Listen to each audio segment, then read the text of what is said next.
Je parlais avec des gens, moi, en fin de semaine, qui me disaient, des observateurs de la politique, là, qui me disaient, Marchand, là, il est cuit, il ne pourra pas se relever de ça, ça va être très, très, très difficile.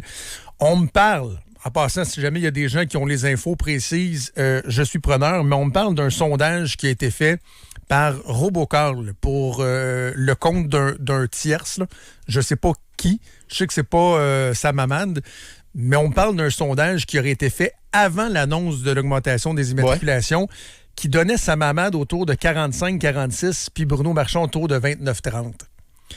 Alors, imaginez si ça se confirme, et surtout si Sam Hamad décide ou confirme, on s'attend à ce qu'il fasse, décide de se lancer, complète sa réflexion et annonce qu'il sera candidat. Or, j'ai un petit peu de nouveau pour vous concernant la candidature de Sam Hamad. On le sait, notre collègue Nathalie Normando avait dit qu'elle avait appris qu'il était pour se présenter. Lui, il ne veut pas le confirmer. Nous, on vous a dit aussi qu'il y avait une organisation autour de lui et tout ça. On va aller un petit peu plus loin.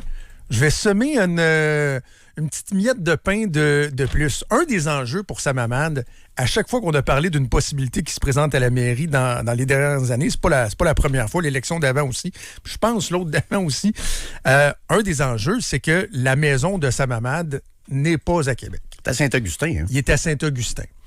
Or, jadis, il y a eu une époque, je me souviens plus jusqu'en quelle année exactement, où tu avais juste besoin d'être propriétaire d'une terre. Le maire Lallier vivait à Sainte-Pétronille. C'est ça. Mais il y avait un pied à terre dans le Vieux-Québec. C'est ça. Ou tu sais, même tu peux juste être propriétaire de quelque chose. Maire Labaume, dans les dernières années, vivait à Saint-Féréol, je pense. Quelque chose comme ça. Bref, certains voyaient ça comme un enjeu pour Sam Hamad, d'autant plus que depuis quelques années, la loi a été changée. Moi, on me disait que c'était depuis qu'il y a eu le maire Marc Demers à Laval, qui n'habitait pas à Laval, qu'il y a eu un changement où c'est plus juste d'être propriétaire de... Faut t'habites là. Okay.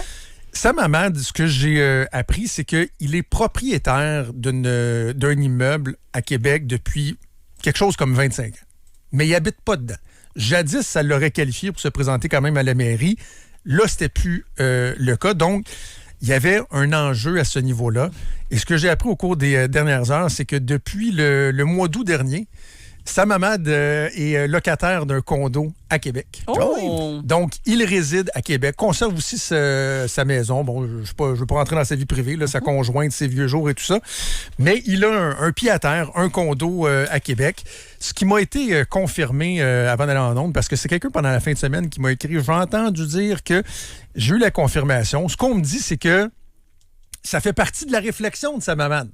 Parce que s'il achève sa réflexion, mais que je pense qu'il faut que ça fasse 6 mois. Quelque chose comme ça. Là. Faut, à vérifier, mais il faut que ça fasse... Tu peux pas être déménagé la semaine avant l'élection. Ouais. Là. Ça fait partie de la réflexion. De dire, je mets en place les conditions nécessaires à ce que si je décide de foncer, je fonce. Moi, ce qu'on me dit, c'est que Sam Hamad, il y avait plusieurs conditions à remplir. Je les ai pas tous, mais assurément, tu peux penser à l'appui de l'entourage, de la conjointe, la famille. Des perspectives positive, ça, il les a dans les sondages qui circulent, dans les sondages légers, puis tout ça. Et il devait remplir les conditions pour être un candidat éligible. Là, Sam Hamad vient de cocher une case de plus en étant un résident de la ville de Québec. Ça en est une case à cocher, parce que moi, voter pour quelqu'un qui vit à Saint-Augustin, a de la misère un peu, bien honnêtement, rien contre lui.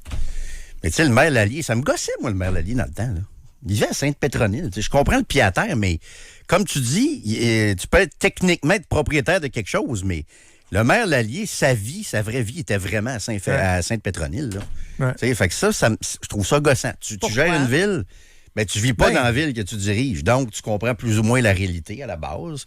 Le maire Marchand habite Québec. Pas comme s'il vivait à Saint-Michel-de-Bellechasse non plus. Non, là, mais sur l'île d'Orléans. Ça fait déconnecter un peu, pareil. Tu sais, Sainte-Pétronille aussi, hein, c'est très... Oui, c'est un petit peu... M. Arthur parlait de Sainte-Pétronille plus haut que le trou aussi. Tu sais, c'est pas...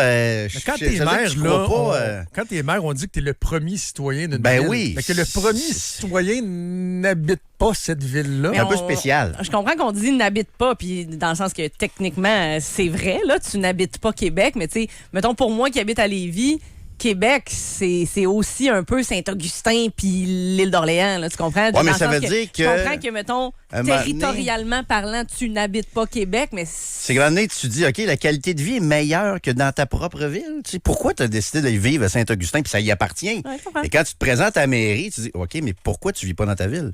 Parce que la qualité de vie est meilleure, les taxes sont-tu moins chères? C'est quoi, là? Les écoles sont-tu meilleures? C'est quoi cette affaire-là? Là? Mais c'est vrai que pour le candidat... Ça sonne bizarre, là. Oui, c'est ça. Pour le candidat, je peux comprendre que ça sonne faux, mais mettons, dans le concret puis dans le day-to-day, en bon français, je me dis, ça change-tu tant que ça, quelque chose, tu sais? Ben, dans la perception, oui. Mais c'est important, la perception. Ouais, oui, il faut que ce soit raccord. Ça veut pas raccord. dire que la personne, tu sais, Ouais. mettons, t'es maire depuis 3 ans d'une ville, si t'as pas compris les enjeux de la ville, t'as un problème, t'es peut-être pas à ta place. Ouais. Mais si tu veux aller chercher l'appui des citoyens, que les gens embarquent d'être légitimés, je pense que c'est juste normal que tu habites dans cette ville-là. Donc, voilà, vous l'aurez appris dans Trudeau-Landry. Sam Hamad, qui est maintenant un résident de la ville de Québec. Plusieurs députés qui habitent pas leur comté, par contre. Ça, c'est très, très, très, très courant, là. Les députés qui représentent un autre comté. Je pense pas que Bernard habite à Lévis, là. Non, Bernard Drinville, il habite à Saint-Augustin, lui, avec. C'est ça aussi. Ça me gosse un peu, ces affaires-là, moi. Pour un député aussi. Mathieu Lacombe, député de Papineau, reste plus en Outaouais depuis un bon moment. Ouais. Des fois, tu peux être, tu sais, né à quelque part, tu gardes un lien encore, Ouais. mais Bernard Drinville puis Lévis, il n'y a jamais eu de lien logique derrière ça, là. Moi, j'ai pas de problème. T'sais. Pour ce qui est des députés, là, j'ai pas de problème avec une proximité. Tu sais, mettons quelqu'un qui vient de Sherbrooke, qui se présente dans Granby, il sait c'est quoi l'Estrie. Là. C'est Ouais. un député de l'Estrie, il va comprendre c'est quoi. Mais des députés parachutés, tu sais, un des exemples marquants de la politique contemporaine, quand Jocelyne Cazin s'est présentée dans ça, c'était Chauveau, ça le épouvantable, faisait ça. pas. Là. Là, on parlait quand même récemment de Denis Coderre dans Bellechasse. Là. Oui. Ouais, ça, c'est spécial aussi.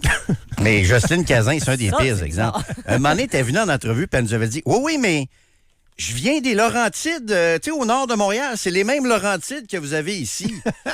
Ben oui, elle nous avait dit ça en entrevue, parce qu'elle était vraiment parachutée. Mais je pense qu'à Québec, on aime encore moins ça. Tu sais, on n'aime pas Radio de Montréal, on n'aime pas les médias de Montréal. C'est les mêmes. On aime nos patentes, nos affaires à Québec. On n'aime pas ça, les candidats parachutés à Québec. Là. Non. Elle nous disait que c'était les mêmes Laurentides qu'ici. Je comprends que c'est une chaîne de montagne, techniquement, vous avez raison. Mais il n'y a rien en commun entre les gens de Shannon et de Mont-Tremblant. Il y a zéro. Non, fuck all. c'est ça, c'est ça. Alors, voilà.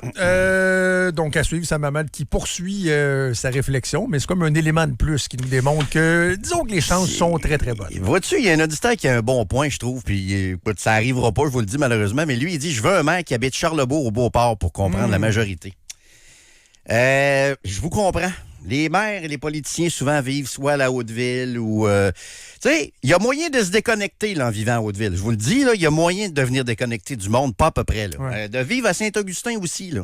Il y a moyen d'être déconnecté du monde de Beauport, puis de Charlebourg, puis de Loretteville dans ce temps-là. Toi, t'es très connecté sur Beauport, ça devrait Alexandre. comme être un principe d'alternance. Oui. T'as-tu un choc en arrivant à Beauport après la Floride? Ou... Mais Fort-Lauderdale, c'est un peu Beauport, mais oui, il fait chaud. Ah, OK. C'est un peu Beauport. Non, mais de toute façon, Ouais. c'est parce qu'il habite dans un quartier chaud de Beauport. Fait que tu vois, tu te retrouves un peu. C'est pas juste pas le même plein genre de ça. chaleur. C'est En juste pas le plein même ça. genre de chaleur. OK, on doit s'arrêter. Midi 18, 25 de 2-6 pour nous rejoindre dans Trudeau-Landry. On est avec vous jusqu'à 15h. On revient. 93. De retour dans quelques minutes.